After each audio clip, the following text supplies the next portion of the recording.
السلام علیکم ناظرین۔ بھارت میں اقلیتوں کے خلاف نفرت انگیزی پر اب بات صرف سوشل میڈیا یا دعووں تک محدود نہیں رہی۔ ایک باقاعدہ رپورٹ نے اعداد و شمار کے ساتھ یہ دکھا دیا ہے کہ یہ مسئلہ کتنا سنگین ہو چکا ہے۔ اس ویڈیو میں ہم آپ کو کوئی رائے یا اندازہ نہیں بلکہ ریکارڈ کیا گیا ڈیٹا بتائیں گے۔ 2025 میں نفرت انگیز تقاریر کتنی ہوئی، پچھلے 2 سالوں کے مقابلے میں کتنا اضافہ ہوا، کن ریاستوں میں یہ واقعات سب سے زیادہ سامنے آئے اور کس طرح کی زبان استعمال کی گئی۔ یہ سب معلومات ایک تحقیقاتی رپورٹ پر مبنی ہے جو زمینی حقائق کو سامنے لاتی ہے۔ یہ رپورٹ تیار کی گئی ہے انڈیا ہیٹ لیب کی جانب سے۔ یہ ادارہ بھارت میں نفرت پھیلانے والی تقاریر، ہیٹ اسپیچ کا ڈیٹا جمع کرتا ہے، اس کی جانچ کرتا ہے اور ہر سال تفصیلی رپورٹ جاری کرتا ہے۔ رپورٹ کے مطابق 2025 میں 1318 نفرت انگیز تقاریر ریکارڈ کی گئی۔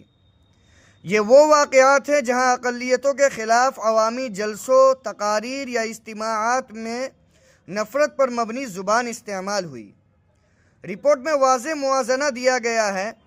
2023 میں تقریباً 668 واقعات ہیٹ اسپیچ اور نفرت انگیز تقاریر کے پیش آئے۔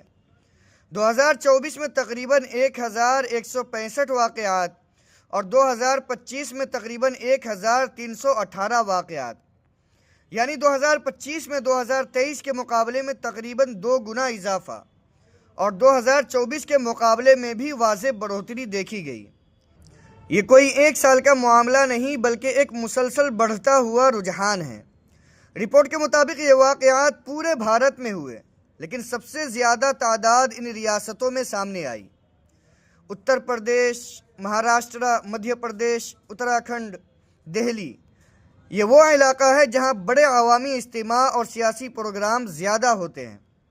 رپورٹ صاف بتاتی ہے تقریباً 98% تقاریر میں مسلمانوں کو نشانہ بنایا گیا، باقی 2% واقعات میں عیسائی یا دیگر اقلیتیں شامل تھیں۔ اعداد و شمار کے لحاظ سے مسلمان سب سے زیادہ متاثر ہوئے۔ رپورٹ کے مطابق نفرت انگیز تقاریر میں شامل تھی مذہبی بنیاد پر تقسیم پیدا کرنے والی باتیں، جیسے سازشی الفاظ، لو جہاد، لینڈ جہاد، آبادی جہاد، سماجی بائیکاٹ کی اپیل، بعض جگہوں پر سخت رد عمل یا تشدد کی بات۔ انڈیا ہیٹ لیب کی رپورٹ واضح کہتی ہے کہ اگر نفرت انگیز تقاریر پر سنجیدہ کارروائی نہ کی گئی تو سماجی ہم آہنگی، بھائی چارہ متاثر ہو سکتی ہے، اقلیتوں میں عدم تحفظ بڑھے گا، ملک کے اندر تناؤ اور تقسیم میں اضافہ ہوگا۔ ناظرین، یہ رپورٹ کسی پر الزام نہیں بلکہ ریکارڈ شدہ ڈیٹا پر مبنی ہے۔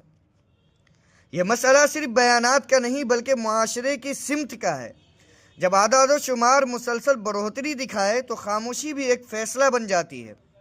اگر آپ سمجھتے ہیں کہ نفرت انگیزی کو نظر انداز کرنا ملک کے لیے خطرناک ہو سکتا ہے، کمنٹ میں اپنی رائے ضرور لکھیں، ویڈیو کو شیئر کریں اور ایسی تحقیق پر مبنی خبریں دیکھنے کے لیے چینل کو سبسکرائب اور فالو کریں۔